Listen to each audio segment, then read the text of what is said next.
ዛሬ ወደ እናንተ የመጣሁት ከመጽሐፍ ቅዱስ ክፍል እንድንማር ስለፈለኩ ነው። የቆላስይስ ሰዎች ወደ ቆላስይስ ሰዎች ምዕራፍ 1 ከቁጥር 10 እና 11 አንድ ቦታ ላይ አለ። ከዚህ አንስተን እናነባለን። በበጎ ስራ ሁሉ ፍሬ እያፈራችሁ በእግዚአብሔርም እውቀት እያደጋችሁ ከደስታም ጋር በሁሉ ለመጽናናትና ለመታገስ እንደ ክብሩ ጉልበት መጠን በኃይል ሁሉ እየበረታችሁ በቅዱሳንም ርስት በብርሃን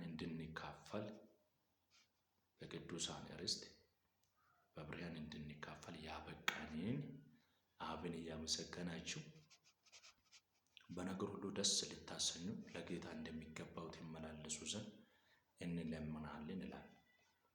13 እና 14 እርሱም ከጨለማ ስልጣን አዳነን ቤዛነቱንም እርሱንም የዕጣ ስርየት ወዳገኘንበት ወደ ፍቅሩ ልጅ መንግሥት አፈለሰን ይላል። ክብር ለጌታችን ለኢየሱስ ይሁን። በዚህ ክፍል ላይ የምናየው በጣም ትልቅ ትምህርት አለ። ሲጀመር መጽሐፍ ቅዱስ ለሶስት ወገን ነው የተጻፈው። በመጀመሪያ እንደምታውቁትም ለእስራኤል ወገን የተጻፈው ነው። ሁለተኛ ደግሞ ለአሕዛብ የተጻፈ ነው።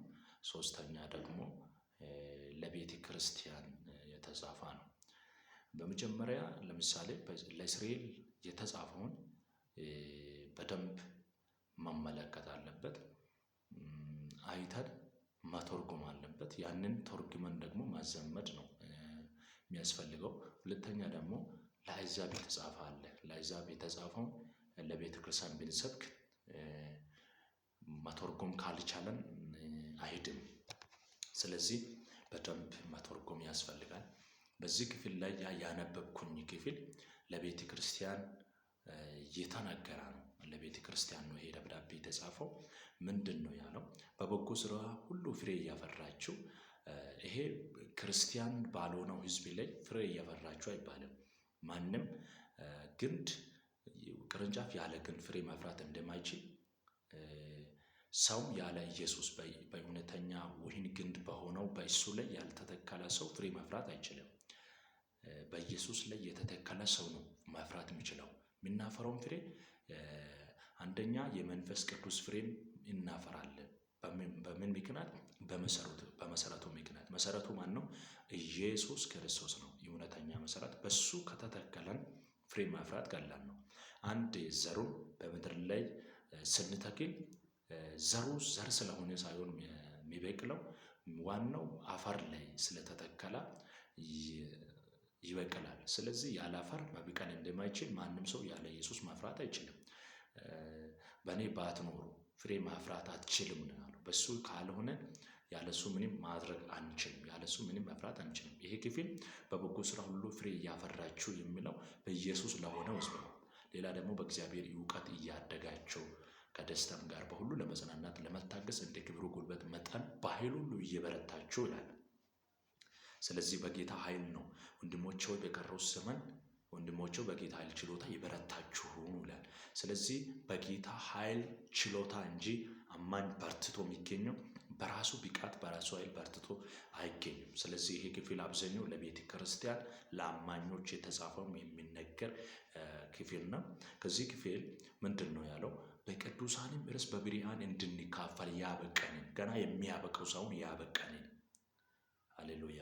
ምንድን ነው? በቅዱሳንም ርስት በብርሃን እንድንካፈል ያበቃንን። አይደለም ያ ርስቱን ለማካፈል ገና አይደለም የምንበቃው። በቃ በቅተናል፣ አብቅቶናል።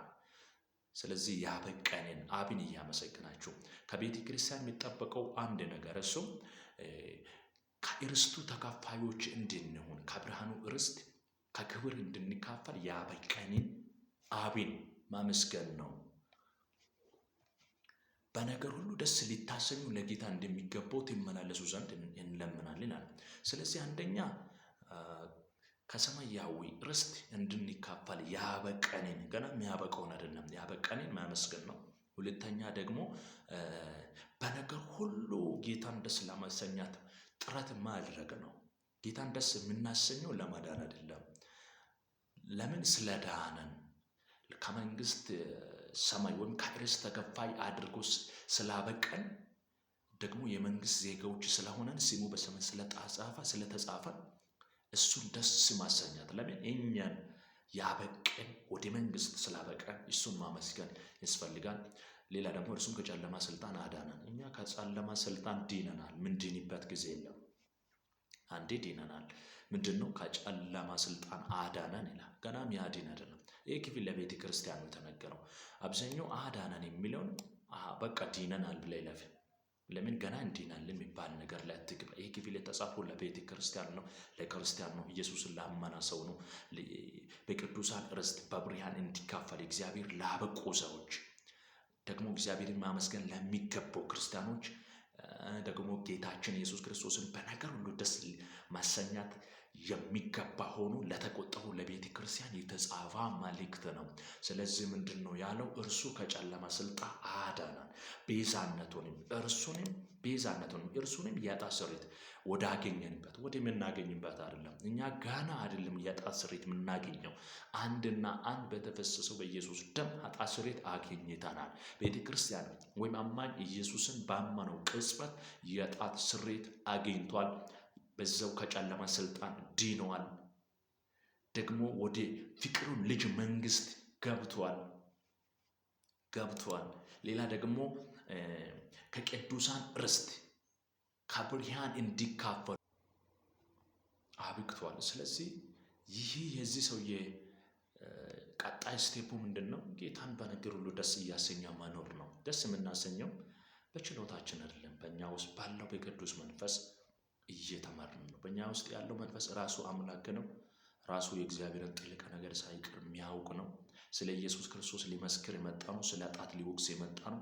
የዚህ ዓለም ገዢ መፈረዱን ሊነግር የመጣ ነው። ስለዚህ እኛ ክፉን ምንጠላ ሰዎች አይደለንም። የሚያስጠላን መንፈስ በውስጥ በመግባቴ በቃ የዚህ ዓለም ስለ አይደለን የዚህ ዓለም ምቾት የሚመስለውን ነገር ጣልተን ለዛኛው ሰማይ ዓለም ምንኖር ሰዎች ነን። ክብር ለኢየሱስ ይሁን።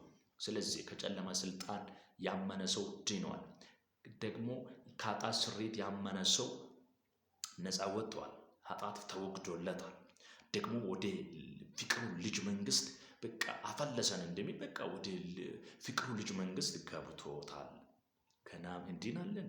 ገና ስለ ዳናን ብናገለግል፣ ስለ ዳናን ብንዘምር፣ ስለ ዳናን ብንጸልይ ይሻላል።